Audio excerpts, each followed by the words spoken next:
মাননীয় সদস্যবৃন্দ, বিশেষ অধিকার প্রশ্নের নোটিশ বিধি 164 অনুযায়ী মাননীয় সদস্যবৃন্দ, মাননীয় সদস্য জনাব আব্দুল হান্নান মাসুদ, নোয়াখালী 6, বিশেষ অধিকার ক্ষুণ্ণ প্রশ্নের প্রায় একই বিষয়ে 2টি নোটিশ দিয়েছেন।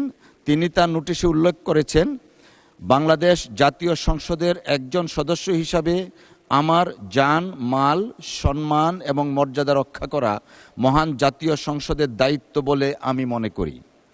এটি আমার বিশেষ অধিকারও বটে। বিগত 25শে ফেব্রুয়ারি 2026 ইংরেজি তারিখে নির্বাচন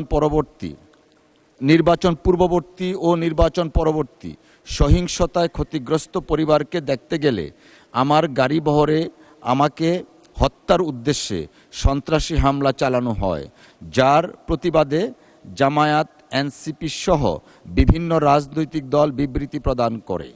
এছাড়াও 29শে মার্চ 2026 তারিখে মহান সংসদে বক্তব্যের প্রেক্ষিতে আমার বিরুদ্ধে অত্যন্ত অশালীন, মানহানিকর, নিন্দনীয়, গর্হিত স্লোগান ও বক্তব্য দেয়া হয়, যা আমার বাক স্বাধীনতা হরণের শামিল বলে আমি মনে করি।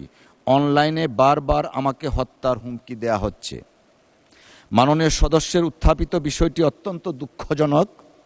কোনো সংসদ সদস্যের উপর বা অন্য যে কোনো ব্যক্তির উপর এরূপ হামলা অনাকাঙ্ক্ষিত। তবে বিষয়টি সাম্প্রতিক কোনো নির্দিষ্ট বিষয়ের মধ্যে সীমাবদ্ধ নয়। এছাড়াও মাননীয় সদস্যের বিরুদ্ধে কে বা কারা এই ধরনের বক্তব্য দিয়েছেন তা নোটিশে স্পষ্ট নয়। তবুও আমি মাননীয় সদস্যের উত্থাপিত অভিযোগের বিষয়ে অত্যন্ত সহানুভূতিশীল, কিন্তু কার্যপ্রণালী বিধির 165 উপবিধি 2 ও 165 উপবিধি 4 বিধি অনুযায়ী বিধিগতভাবে সীমাবদ্ধতার কারণে, আই রিপিট, বিধিগতভাবে সীমাবদ্ধতার কারণে নোটিশটি গ্রহণ করতে পারছি না বলে আন্তরিকভাবে দুঃখিত। তবে আমি মাননীয় সদস্য জনাব আব্দুল হান্নান মাসুদ এর নোটিশে উত্থাপিত বিষয়ে কার্যকর ব্যবস্থা গ্রহণ করার জন্য মাননীয় স্বরাষ্ট্রমন্ত্রীকে অনুরোধ জানাচ্ছি। ধন্যবাদ।